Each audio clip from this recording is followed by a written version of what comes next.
Hi friends, ఈ వీడియోలో మనం 2021లో విడుదలైన ఆర్కేన్ ఎపిసోడ్ 4 అండ్ 5 ఎక్స్ప్లెనేషన్ ని చూడబోతున్నాం. థర్డ్ ఎపిసోడ్ ఎండింగ్ లో వైలెట్ ఇంకా పౌడర్ వాళ్ళ ఫ్యామిలీ మెంబర్స్ అందరూ చనిపోయి వాళ్ళు కూడా విడిపోయారు కదా. ఆ తర్వాత ఏమైంది? జేస్ ఇంకా విక్టర్ వాళ్ళ ఎక్స్పెరిమెంట్ లో సక్సీడ్ అయ్యాక ఏమైంది? వాండర్ చనిపోయాక అండర్ గ్రౌండ్ సిటీని ఎవరు పాలిస్తారని ఎన్నో ప్రశ్నలకి సమాధానం ఈ ఎపిసోడ్ లో చూసేద్దాం. ఇంకా లేటెందుకు ఫుల్ వీడియోలోకి వెళ్ళిపోదాం. అలాగే డిస్క్రిప్షన్ లో first, second and third episode explanation links ఉన్నాయి. చూడని వాళ్ళ ముందు అవి చూడండి. లాస్ట్ ఎపిసోడ్ వాండర్, క్లాగర్ ఇంకా మైలో చనిపోయాక పౌడర్ సిల్కోతో చేరిపోయినట్టు చూపించుంటారు కదా. అది జరిగిన చాలా సంవత్సరాల తరువాత కథ కంటిన్యూ అవుతుంది. జేస్ ఇంకా విక్టర్ కనిపెట్టిన ఆ హెక్స్టెక్ టెక్నాలజీ వీళ్ళనుకున్న దానికన్నా ఎన్నో రెట్లు ఎక్కువ పిల్టోవర్ ని డెవలప్ చేసి ఉంటుంది. ఆ టెక్నాలజీని ఇంప్రూవ్ చేసి వీళ్ళ హెక్స్కేట్స్ ని క్రియేట్ చేశారు. ఈ హెక్స్కేట్స్ ని యూస్ చేస్తే ప్రజలు ఒక్క సిటీ నుంచి ఇంకో సిటీకి చాలా ఈజీగా కొన్ని సెకండ్స్ లో వెళ్లిపోగలరు. దీనివల్ల ప్రపంచ దేశాలన్నిటికన్నా పిల్టోవర్ లోనే ఎక్కువ వర్తకం జరుగుతుంది. నెక్స్ట్ సీన్ లో జేస్ హేమర్డింగర్ తో మాట్లాడుతున్నట్టు చూపిస్తారు. వీళ్ళ సిటీ డెవలప్మెంట్ ని తలుచుకుని వీళ్ళు ఈ రోజు ప్రోగ్రెస్ డే అనే ఒక సైన్స్ ఫెస్టివల్ ని సెలబ్రేట్ చేయబోతున్నారు. హేమర్డింగర్ అందులో జేస్ ని ప్రజల ముందు ఒక స్పీచ్ ఇవ్వమని చెప్తాడు. దానికి జేస్, ఏం చెప్తున్నారు ప్రొఫెసర్? నార్మల్ గా ఇటువంటి రోజుల్లో మీరే కదా స్పీచ్ ఇస్తారు. మీ స్థానంలో నేనెలా అని అన్నప్పుడు, నువ్వు క్రియేట్ చేసిన హెక్స్టెక్ ద్వారా ప్రపంచం నలుమూలల నుండి చాలా మంది మన అకాడమీలో జాయిన్ అయ్యారు. నువ్వు స్పీచ్ ఇవ్వడానికి పూర్తిగా అర్హుడు అని హేమర్డింగర్ చెప్తాడు. అలాగే అతను జేస్ దగ్గర, ఇలాంటి మంచి రోజుల్లో నెక్స్ట్ మీరు ఏ రీసెర్చ్ చేస్తున్నారో దాని గురించి కూడా ప్రజలకి ఒక చిన్న ఐడియా ఇవ్వు. దాంతో ఈ ఫెస్టివల్ ఇంకా ఉత్సాహంగా మారుతుందని అడ్వైస్ ఇచ్చినప్పుడు, యాక్చువల్లీ మీరు సరైన సమయానికే అడిగారు ప్రొఫెసర్. విక్టర్ ఇంకా నేను ఆర్కేన్ ని నెక్స్ట్ లెవెల్ కి తీసుకువెళ్లబోయే టెక్నాలజీని తయారు చేశాము. ఆఫ్టర్నూన్ ల్యాబ్ లో మీకు అది చూపిస్తానని ఎక్సైట్ అవుతాడు. కట్ చేస్తే మనకి బయట ప్రోగ్రెస్ డే ని సెలబ్రేట్ చేయడానికి ప్రజలు అరేంజ్ చేసిన ఓ పెద్ద ఎగ్జిబిషన్ ని చూపిస్తారు. అలాగే జేస్ అతని మీదున్న అలిగేషన్స్ ని సాల్వ్ చేసేసాడు కాబట్టి మళ్ళీ ముందులాని క్లేటన్ వాళ్ళ ఫ్యామిలీ మెంబర్స్ తో క్లోజ్ అయి ఉంటాడు. ఇప్పుడు క్లేటన్ ఒక ఎన్ఫోర్సర్. జేస్ డ్యూటీలో ఉన్న తన దగ్గరికి వెళ్లి, ఈ రోజు నేను స్పీచ్ ఇవ్వబోతున్నాను, మర్చిపోకుండా వచ్చి చూడని చెప్తాడు. ఇంకో పక్క హార్బర్ లో సిల్కో మనుషులు షిమ్మర్ ని పిల్టోవర్ లోకి స్మగుల్ చేస్తుంటారు. ఆ సమయంలో అక్కడికి ఫైర్ లైట్స్ అనే గ్యాంగ్ హోవర్ బోట్స్ లో వచ్చి సిల్కో మనుషులతో ఫైట్ చేస్తారు. ఈ కొత్త గ్యాంగ్ ఎవరని మనకిప్పుడు చెప్పరు, కానీ వీళ్ళు షిమ్మర్ స్మగ్లింగ్ ఆపేటందుకు వచ్చారని మాత్రం తెలుసుకోవచ్చు. ఫైర్ లైట్స్ ఒక్కొక్క డైరెక్షన్ లో విడిపోయి ఆ షిమ్మర్ మొత్తాన్ని తగలబెడుతుంటారు. అలా వాళ్ళ ప్లేస్ ని వెతుకుతున్న సమయంలో ఆ గ్యాంగ్ లో ఇద్దరిని ఎవరో గ్రైనేట్స్ విసిరి చంపేస్తారు. ఈ గ్రైనేట్స్ చూసాక మీకే ఆ వ్యక్తి ఎవరై ఉంటారో అర్థమై ఉంటుంది. పౌడర్ తనిప్పుడు తన పేరుని జింక్స్ అని మార్చుకుని సిల్కో కింద పనిచేస్తుంది.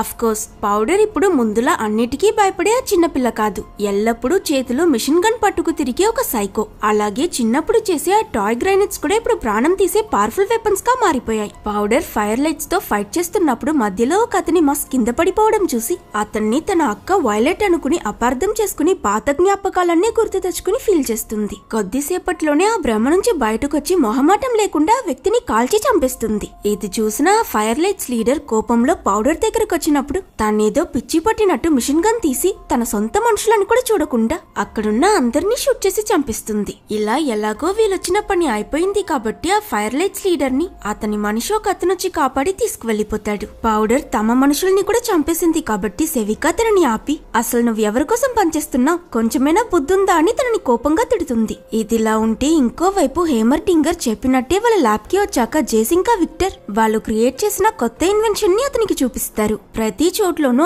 ఆర్కేన్ ని యూస్ చేయడం చాలా డేంజరస్, అందుకే మేము ఈ జెమ్ స్టోన్ ని క్రియేట్ చేశాం. వీటికి ఆర్కేన్ క్రిస్టల్స్ లో ఉన్న అదే పవర్ ఉండడంతో పాటు ఇవి యూస్ చేయడానికి కూడా చాలా సేఫ్ అని చెప్పి జేస్ ఒక హ్యామర్ తీసి ఆ జెమ్ స్టోన్ ని స్మాష్ చేసేలా వెళ్తాడు. దాంతో హేమర్డింగర్ అక్కడ ఒక పెద్ద ఎక్స్ప్లోషన్ జరుగుతుందని భయపడితే అన్ఎక్స్పెక్టెడ్లీ అస్సలేం కాదు. అప్పుడు జేస్ అతని దగ్గర, ఈ జెమ్ స్టోన్ కి ఉన్న ఎనర్జీని మనం మనకి కావలసినట్టు మన అవసరానికి తగినట్టు ఉపయోగించుకోవచ్చని ఆ జెమ్ స్టోన్ ని పెద్ద మెకానికల్ ఆర్మ్ లో వేసి ఈజీగా వాళ్ళకు ఒక బండరాయిని క్రష్ చేసి చూపిస్తాడు. ఇక మైనింగ్ చేయడం కోసం ప్రజలు ఎక్కువగా కష్టపడనవసరం లేదని చెప్తుండగా విక్టర్ కూడా మరో క్రిస్టల్ తో ఒక పవర్ఫుల్ అయిన లేజర్ తయారు చేసి దాంతో మెటల్ ని అక్యురేట్ గా కట్ చేస్తాడు. ఇక ఫ్యూచర్ లో ఈ టెక్నాలజీని పలుకుబడి ఉన్న వాళ్ళు మాత్రం కాదు, సామాన్య ప్రజలు కూడా వాళ్ళ డైలీ లైఫ్ లైఫ్ లో యూస్ చేయగలరు. ఈ ఇన్వెన్షన్ వాళ్ళ జీవితాన్ని సులభం చేస్తుందని జేస్ ఎక్స్ప్లెయిన్ చేస్తాడు. అది విన్న హేమర్డింగర్, మీరు చెప్పేదంతా బాగానే ఉంది, కానీ ఇంత డేంజరస్ అయిన టెక్నాలజీని సామాన్య ప్రజలకు ఇవ్వడం అంత మంచిది కాదు. మీరు ఇంకో 10 సంవత్సరాలు దీనిపై సీరియస్ గా రీసెర్చ్ చేసి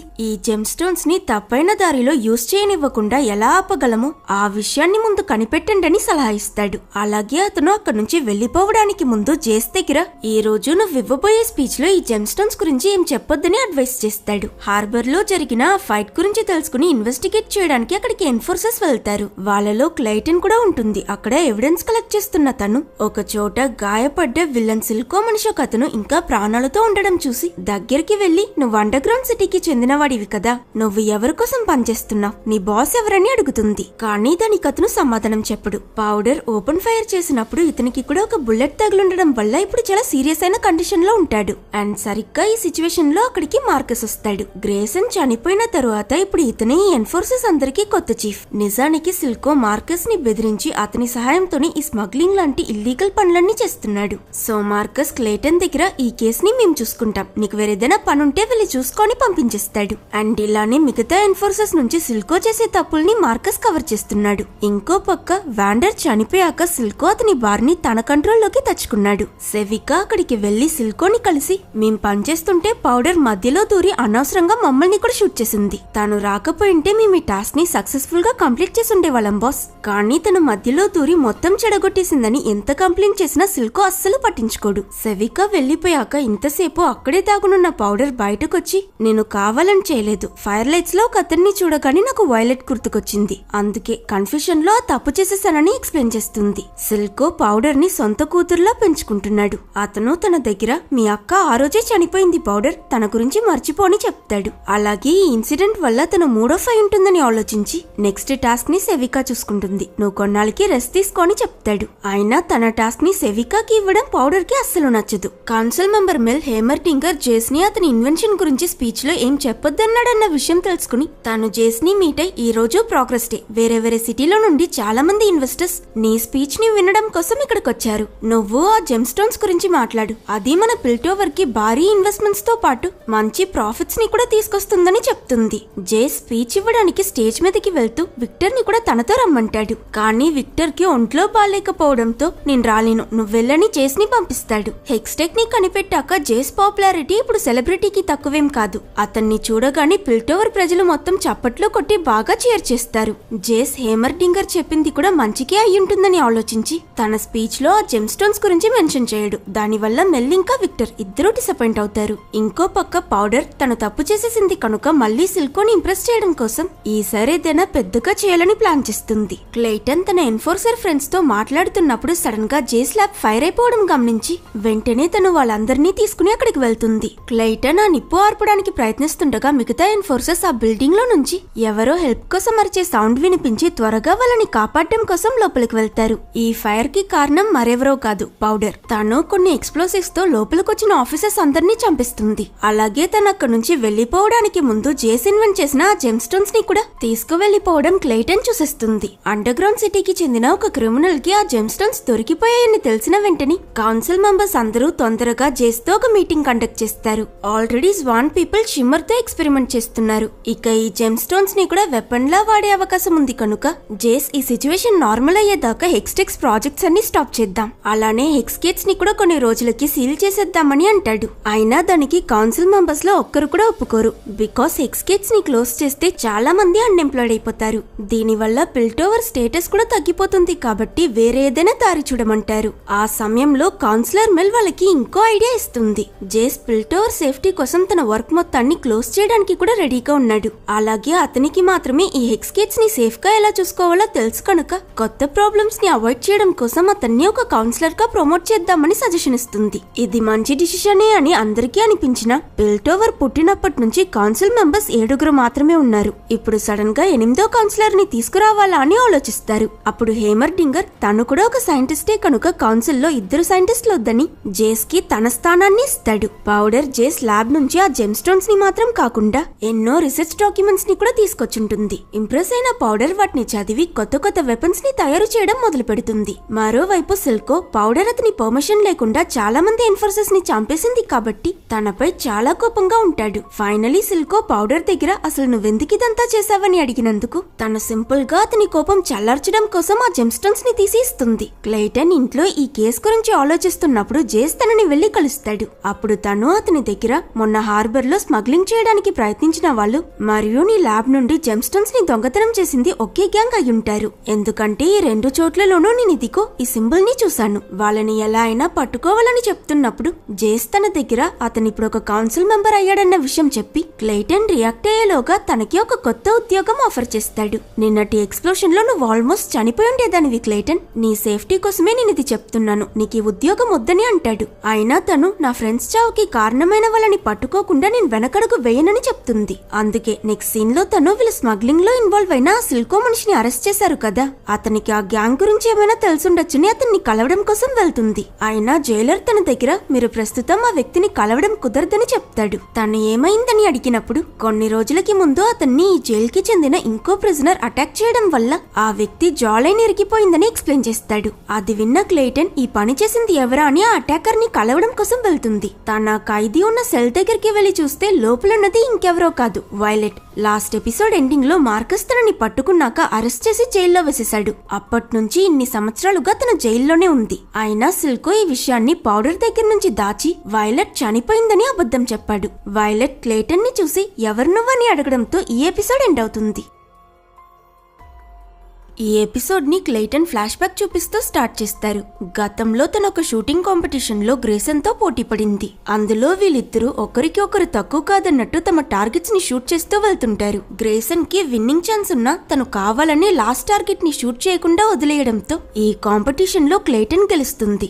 గేమ్ అయిపోయాక తను గ్రేసన్ దగ్గర మీరెందుకలా చేశారు, నా పేరెంట్స్ నన్ను గెలిపించడం కోసం మీకు డబ్బులేమైనా ఇచ్చారా ఏంటి అని అడిగినందుకు అదేం కాదు, నేను నీ టాలెంట్ చూసి ఇంప్రెస్ అయ్యాను. ఒక ఎన్ఫోర్సర్ గా ఈ ట్రాఫీతో నాకు ఎలాంటి యూస్ ఉండదు. ప్రజలని కాపాడే పనిలో ఉన్నానన్న సంతోషం నాకు చాలు. అందుకే ఆ టార్గెట్ మిస్ చేశానని గ్రేసన్ చెప్తుంది. అది విని సర్ప్రైజ్ అయిన క్లైటన్ ఆ రోజుటి నుంచి ఫ్యూచర్ లో తను కూడా గ్రేసన్ లో ఒక మంచి ప్రజలకి సహాయపడే ఎన్ఫోర్సర్ అవ్వాలని నిర్ణయించుకుంది. ఇలా ఫ్లాష్ బ్యాక్ ఫినిష్ అయి ఇప్పుడు ప్రెసెంట్ లో క్లైటన్ వైలెట్ దగ్గర నువ్వు అటాక్ చేసిన ఆ వ్యక్తి ఒక ముఖ్యమైన కేసుకి విట్నెస్, అతన్ని ఎందుకు కొట్టావ్, నీకు అతనికి ఏదైనా సంబంధం ఉందా అని అడుగుతుంది. అయినా వైలెట్ తనకి సమాధానం చెప్పకపోవడంతో క్లైటన్ పౌడర్ డ్రా చేసిన ఆ మంకీ బొమ్మని తనకి చూపించి దీని గురించి నీకేమైనా తెలుసా అని అడుగుతుంది. అది చూసి షాక్ అయిన వైలెట్ కంగారు పడుతూ ఇది నీకెక్కడ దొరికిందని అడిగినందుకు క్లైటన్ ముందు నా ప్రశ్నకి సమాధానం చెప్పు, నీకు ఆ వ్యక్తి గురించి ఏం తెలుసని అడగడంతో వైలెట్ అతను సిల్కో మనిషి, మీ పిల్టోవర్ లో జరిగే ప్రాబ్లమ్స్ అన్నిటికీ సిల్కోనే కారణమని తనకి తెలిసిన డీటెయిల్స్ మొత్తం చెప్తుంది. ఆ తరువాత క్లైటన్ కూడా తనకి సింబల్ అటాక్ జరిగిన ప్లేస్ లో దొరికిందని తనకి తెలిసిన ఇన్ఫర్మేషన్ ఇస్తుంది. సరే, నువ్వు చెప్పినట్టు ఇవన్నిటికీ వెనక సిల్కోనే ఉన్నాడనే దానికి ప్రూఫ్ ఏమైనా ఉందా అని క్లైటన్ అడిగినందుకు ఒకటి కాదు, నువ్వు నన్ను ఈ జైలు నుంచి విడిపించగలిగితే నేను నీకెన్నో నిజాలని చూపించగలనని వైలెట్ చెప్తుంది. క్లైటన్ దీని గురించి బాగా ఆలోచించి ఈ కేసు ముందుకు వెళ్లాలంటే ఇది తప్ప వేరే దారి లేదని కొత్త కౌన్సిల్ మెంబర్ అయిన జేస్ సంతకంతో వైలెట్ ని రిలీజ్ చేస్తుంది. ఇంకో పక్క ల్యాబ్ లో జరిగిన ఎక్స్ప్లోషన్ లో మరణించిన ఎన్ఫోర్సర్స్ అందరికీ మార్కస్ 21 బుల్లెట్లు కాల్చి వాళ్ళ సర్వీస్ కి గౌరవంగా అంత్యక్రియలు జరిపిస్తాడు. ఆ తరువాత అక్కడ నుంచి స్ట్రైట్ గా సిల్కోని వెళ్లి కలిసి ఈసారి తను 6 ఎన్ఫోర్సర్స్ ని చంపేసింది. ఎప్పట్లా నిన్ను నేను కాపాడలేను సిల్కో, ఇక పౌడర్ ని అరెస్ట్ చేయడం తప్పదని మార్కస్ చెప్తాడు. దానికి సిల్కో హార్బర్ లో అటాక్ జరిగినప్పుడు నా మనుషులు మాత్రం కాదు ఆ ఫైర్ లైట్స్ కూడా ఉన్నారన్న విషయం మర్చిపోకు. సింపుల్ గా ఈ 2 అటాక్స్ కి కారణం ఫైర్ లైట్సే అని నింద వాళ్ళపై వేసేయమని మార్కస్ దగ్గర చెప్తాడు. కానీ తనకి ఎవిడెన్స్ కావాలి కదా, కౌన్సిలర్ జేస్ చాలా స్ట్రిక్ట్ అని మార్కస్ అన్నప్పుడు సిల్కో అతనికి పౌడర్ క్రియేట్ చేసిన గ్రైనేడ్ ఒకటి ఇచ్చి ఇదిగో ఎవిడెన్స్, ఇది ఫైర్ లైట్స్ అని చెప్పి కేసు క్లోజ్ చేయని అంటాడు. కట్ చేస్తే హెక్స్గేట్స్ కి వెళ్లిన జెస్ సిటీలో కరప్షన్ ఇంకా స్మగ్లింగ్ ని ఎలా ఆపాలని ఆలోచిస్తుండగా విక్టర్ ఇంకా అతనికి మధ్య ఒక ఆర్గ్యుమెంట్ జరుగుతుంది. వీళ్ళ మధ్య ప్రాబ్లం ఏంటంటే విక్టర్ అండర్ గ్రౌండ్ సిటీకి చెందినవాడు కాబట్టి అతను వీళ్ళు కనిపెట్టిన జెమ్ స్టోన్స్ తో అక్కడ కష్టపడే వాళ్ళకి సహాయం చేయాలని అనుకుంటున్నాడు. కానీ జెస్ ప్రోగ్రెస్ డే స్పీచ్ లో ఆ జెమ్ స్టోన్స్ గురించి అసలు మెన్షన్ చేయలేదు. అండ్ ఇప్పుడు కూడా జెస్ కౌన్సిలర్ అయ్యాక వాళ్ళ రీసెర్చ్ పై కొంచెం కూడా కాన్సన్ట్రేట్ చేయకుండా సిటీలో క్రైమ్స్ ఆపే పనిలో బిజీగా ఉన్నాడు. ఇది విక్టర్ ని అప్సెట్ చేస్తుంది. అప్పుడు అక్కడికి మార్కస్ వచ్చి మీరు నన్ను పిలిచారా సార్ అని జేస్ ని అడిగినప్పుడు అవును, మీరు ఈ మంత్ హార్బర్ లో ఇంపోర్ట్ చేసిన చాలా షిప్మెంట్స్ ని సరిగ్గా చెక్ చేయలేదు. అసలు మీ పని మీరు సరిగ్గా చేస్తున్నారా లేదా? ఇంత కేర్లెస్ గా ఉంటే స్మగ్లింగ్ ఎలా ఆపుతారు? నెక్స్ట్ టైం ఇలాంటి తప్పు జరగకూడదని స్ట్రిక్ట్ గా చెప్తాడు. వీళ్ళిలా మాట్లాడుతుండగా విక్టర్ దగ్గినప్పుడు అతని ముక్కులో నుంచి రక్తం వస్తుంది. అది చూసిన జేస్ నీకు రెస్ట్ అవసరం విక్టర్, వెళ్ళి రెస్ట్ తీసుకో అని అంటాడు. మరోవైపు పౌడర్ జేస్ రీసెర్చ్ డాక్యుమెంట్స్ చదివి ఆ జెమ్ స్టోన్స్ తో ఒక వెపన్ తయారు చేయడానికి ప్రయత్నిస్తుంది. సిల్కోనే తనని ఈ వెపన్ క్రియేట్ చేయమన్నాడు. తన పని చేస్తున్నప్పుడు ఆ మిషన్ లో ఉన్న gem stone blue colour light ని రిలీజ్ చేయడంతో పౌడర్ కి ఆ ఎక్స్ప్లోషన్ లో తన ఫ్యామిలీ మెంబర్స్ చనిపోవడం గుర్తుకొచ్చి బాగా ట్రామటైజ్ అయిన తను లేదు నేను అది కావాలని చేయలేదని ఏడుస్తూ భయపడి ఆ జెమ్ స్టోన్ కి దూరంగా వెళ్లాలని పిచ్చెక్కినట్టు పరిగెడుతుంది. అలా పరిగెడుతూ ఏదో ఆలోచనలో వైలెట్ క్లాగర్ ఇంకా మైలోతో స్పెండ్ చేసిన మెమరీస్ అన్ని గుర్తుకొచ్చి వాళ్ళెప్పుడు యూజువల్ గా వెళ్లి ఆ గేమింగ్ సెంటర్ కి వెళ్తుంది. అక్కడ వైలెట్ ఫేవరెట్ పంచింగ్ రోబోట్ ని చూసి వాళ్ళందరినీ మర్చిపోవడం కోసం తన ఫ్రస్ట్రేషన్, కోపం, బాధ, గిల్ట్ మొత్తాన్ని ఆ రోబోట్ తో ఫైట్ చేయడం మీద కాన్సన్ట్రేట్ చేసి వైలెట్ స్కోర్ ని బీట్ చేయడానికి ట్రై చేస్తుంది. పౌడర్ గ్యాప్ వదలకుండా చాలా కష్టపడి ఆ మిషన్ ని కంటిన్యూస్ గా పనిచేసి చూస్తే ఆఖరికి వైలెట్ టాప్ స్కోర్ కన్నా 400 పాయింట్స్ తక్కువ తెచ్చి ఓడిపోతుంది. మరోపక్క వైలెట్ క్లేటన్ ని తనని ఫాలో అవ్వమని చెప్పి బిల్డింగ్ నుంచి బిల్డింగ్ జంప్ చేసి పరిగెడుతూ అండర్ గ్రౌండ్ సిటీలో ఉన్న లేన్స్ కి తీసుకొస్తుంది. అలాగే క్లేటన్ ఒక ఎన్ఫోర్సర్ కనుక ఇక్కడున్న వాళ్ళతో తనకి ప్రాబ్లం రావచ్చని వైలెట్ తను మార్చుకోవడానికి వేరే డ్రెస్ ఇస్తుంది. తరువాత తను క్లేటన్ దగ్గర చాలా సీరియస్ గా ఇకపై మనం చేసే ప్రతి మూవ్ ని కేర్ఫుల్ గా నోట్ చేయని చెప్పి తీరా తనను ఒక లోకల్ రెస్టారెంట్ కి తీసుకువెళ్లి కులాసాగా లంచ్ చేస్తుంది. దాంతో టెన్షన్ అయిన క్లేటన్ నువ్వు చెప్పిన ఆ మాస్టర్ మైండెడ్ మూవ్ ఇదేనా? నిన్ను రిలీజ్ చేసి పెద్ద తప్పు చేసేసాను కలా అని అంటే ఆకలికి బోన్ చేయడం కూడా తప్పేనా? మీరు జైల్లో ప్రొవైడ్ చేసే ఫుడ్ చెత్తలా ఉంటుంది తెలుసా? టైం ఉంటే ఒకసారి వెళ్లి తినచూడు, అప్పుడు నా బాధ నీకు అర్థమవుతుందని సతాయిస్తూ వైలెట్ ఆ ఫుడ్ ని ఎంజాయ్ చేస్తుంది. కొంచెం సేపు తరువాత ఆ రెస్టారెంట్ ఓనర్ వీళ్ళ దగ్గరకు వచ్చి ఒక సీక్రెట్ సింబల్ ఉన్న క్లాత్ ని వైలెట్ కి ఇస్తాడు. ఆ సింబల్ ఒక బ్రాతల్ది. వీళ్ళు అక్కడికి వెళ్లి దాని ఓనర్ ని కలిసి సిల్కో ఇంకా పౌడర్ గురించి ఏదైనా ఇన్ఫర్మేషన్ దొరుకుతుందేమో అని ఆ ఓనర్ దగ్గర అడుగుతారు. వీళ్ళ కాన్వర్సేషన్ లో ఆ ఓనర్ వాండర్ ఇంకా బెంజో చనిపోయాక సిల్కోని ఆపేవారే లేకపోవడంతో అతను లేన్స్ మొత్తాన్ని తన కంట్రోల్లోకి తెచ్చుకున్నాడని, ఇప్పుడు లేన్స్ పూర్తిగా అతని కంట్రోల్లోనే ఉందని చెప్తుంది. అలాగే ఆ ఓనర్ కి పౌడర్ గురించి ఏం తెలియకపోవడంతో వైలెట్ సిల్కో రైట్ హ్యాండ్ అయిన సెవికా ఎక్కడుంటుందో తన లొకేషన్ అడిగి తీసుకుంటుంది. నెక్స్ట్ సీన్ లో జేస్ ల్యాబ్ కి వచ్చి అక్కడ విక్టర్ రెస్ట్ తీసుకోకుండా మళ్ళీ ఎక్స్టెక్ రీసెర్చ్ చేయడం చూసి ఏమైంది నీకని అడిగితే మన పురాణాల్లో రాసున్నది పట్టి చూస్తే ఆర్కిన్ మనం అనుకున్న దానికన్నా చాలా పవర్ఫుల్ అయింది జేస్, దీని అసలు పవర్ ని మనం ఇంకా బయటకు తీసుకురాలేదని విక్టర్ చెప్తాడు. అయినా జేస్ అందులో పెద్దగా ఇంట్రెస్ట్ చూపిస్తున్నట్టు కనిపించడు. జేస్ తన డ్యూటీలో ఇంత సీరియస్ గా ఉండడం చూసిన మెల్ అతన్ని ఒక షోకి తీసుకువెళ్లి పిల్టోవర్ లో జరుగుతున్న కరప్షన్ ఇంకా స్మగ్లింగ్ మొత్తాన్ని నువ్వు ఆపడానికి ట్రై చేస్తున్నావు. నువ్వు కౌన్సిలర్ గా నీ పని చేస్తున్నాననుకుంటున్నావు, కానీ నీకు తెలియని విషయాలు ఇక్కడ చాలా ఉన్నాయి జేస్. అటు చూడు, ఆ ఇద్దరు కౌన్సిలర్స్ తాగుతున్న ఆ వైన్ ఇల్లీగల్ గా ఇంపోర్ట్ చేయబడింది. అండ్ అదిగో ఆ ముందు కదా తన బిజినెస్ తో చాలా కరప్షన్ చేస్తుంది. ఇవేం డేంజరస్ కాదు, కానీ నీ స్ట్రిక్ట్ అయిన యాక్షన్స్ వల్ల అందరూ ఇప్పుడు నీపై చాలా కోపంతో ఉన్నారు. నిజానికి కౌన్సిల్ మెంబర్స్ అందరూ కూడా చిన్న చిన్న క్రైమ్స్ చేస్తారు. వాళ్ళని కూడా ఆపడానికి ప్రయత్నిస్తే ఛాన్స్ దొరికినప్పుడు నీపై పగ తీర్చుకుంటారు. అది నీకు అంత మంచిది కాదు. సో ముందు కౌన్సిలర్స్ తో క్లోజ్ అవ్వు, తరువాత సిటీకి మంచిది చేయడం గురించి ఆలోచించని మెల్లతనికి అడ్వైస్ ఇస్తుంది. పాలిటిక్స్ లో అస్సలు ఎక్స్పీరియన్స్ లేని జేస్ తన మాట విని తాను చెప్పినట్టే ముందు మిగతా కౌన్సిలర్స్ అందరితో ఫ్రెండ్షిప్ చేసి వాళ్ళకి ఇకపై ఎటువంటి ప్రాబ్లమ్స్ క్రియేట్ చేయనని మాటిస్తాడు. అప్పుడు అతనికి విక్టర్ గుర్తుకొచ్చి అతనికి హెల్ప్ చేయడం కోసం కౌన్సిలర్ మెల్ ద్వారా కొంతమంది ఇన్వెస్టర్స్ ని కలిసి వాళ్ళ దగ్గర సామాన్య ప్రజలకి ఉపయోగపడేటట్టు తన జెమ్స్టోన్ టెక్నాలజీని మార్చాలని తన ఐడియా చెప్పి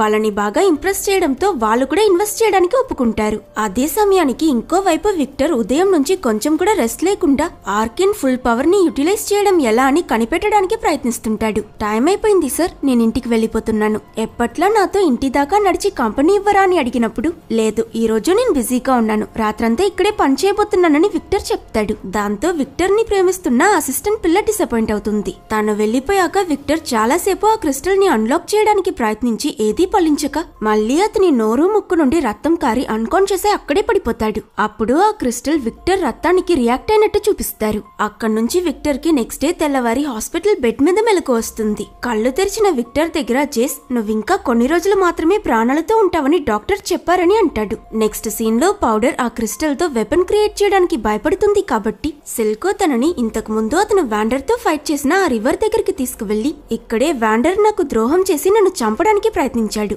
అప్పుడు నేను చాలా వీక్ గా ఉండేవాడిని. ఆల్మోస్ట్ నన్ను వాండర్ చంపేశాడు తెలుసా. ఆ ఫైట్ లో వీక్ అయినా నన్ను నేనే చంపుకుని ఇప్పుడు నీ ముందు స్ట్రాంగ్ గా నిల్చున్నాను. చూడు, మన భయాలు బలహీనతల్ని ఎప్పుడు వదులుతామో అప్పుడే మనం ఈ ప్రపంచంలో ఎవ్వరికీ భయపడకుండా నిలబడగలం పౌడర్. నువ్వు కూడా నాలానే నీ భయాన్ని చంపి నీ గతం మొత్తం మర్చిపోని పౌడర్ ని బ్రెయిన్ వాష్ చేస్తాడు. At the same time violet under ground సిటీలో ఉన్న సెవికాని కనిపెట్టి తనతో ఫైట్ చేస్తూ నా చెల్లి పౌడర్ ఎక్కడా అని అడుగుతుంది. యాక్చువల్లీ పౌడర్ క్రియేట్ చేసిన ఆ ఎక్స్ప్లోషన్ నుంచి సెవికా సిల్కోని కాపాడినప్పుడు తన చెయ్య పూర్తిగా కాలిపోయి బూడిదైపోయి ఉంటుంది. ప్రస్తుతం తన చెయ్యకి బదులుగా షిమ్మర్ టెక్నాలజీని బేస్ చేసి తయారు చేయబడ్డ ఒక మెకానికల్ ఆర్మ్ పెట్టుకుని ఉంటుంది. వీళ్ళిద్దరూ ఒకరిని ఒకరు చాలా భయంకరంగా కొట్టుకుంటారు. ఒక సిచ్యువేషన్ లో వైలెట్ సెవికాని బాగా కొట్టి సిల్కో పౌడర్ ని ఏం చేశాడని అడిగితే పౌడర్ ఇప్పుడు అతని కోసం వర్క్ చేస్తుందని సెవికా చెప్తుంది. అది విన్న వైలెట్ కి ఒక్క సెకండ్ ఏం అర్థం కాక కన్ఫ్యూజ్ అయినప్పుడు ఆ గ్యాప్ లో ఛాన్స్ దొరికిందని సెవికా తనను ఒక కత్తితో పొడిచేస్తుంది. తను వైలెట్ ని చంపేయాలనుకున్నప్పుడు కరెక్ట్ టైం కి అక్కడికి క్లైటన్ వచ్చి సెవికా వైపుకి షూట్ చేయడంతో తన అక్కడి నుంచి వెళ్లిపోతుంది. ఇటువైపు పౌడర్ ఆ జెమ్స్టోన్ మీద భయంపై మళ్లీ తన రీసెర్చ్ ని కంటిన్యూ చేస్తుంది. ఆ టైంలో సెవికా సిల్కో దగ్గరికి వెళ్లి వైలెట్ తిరిగొచ్చేసిందని చెప్పడంతో ఏంటి తను ఇంకా చనిపోలేదా అని సిల్కో షాక్ అయినట్టు చూపించి ఈ ఎపిసోడ్ ని ఎండ్ చేస్తారు.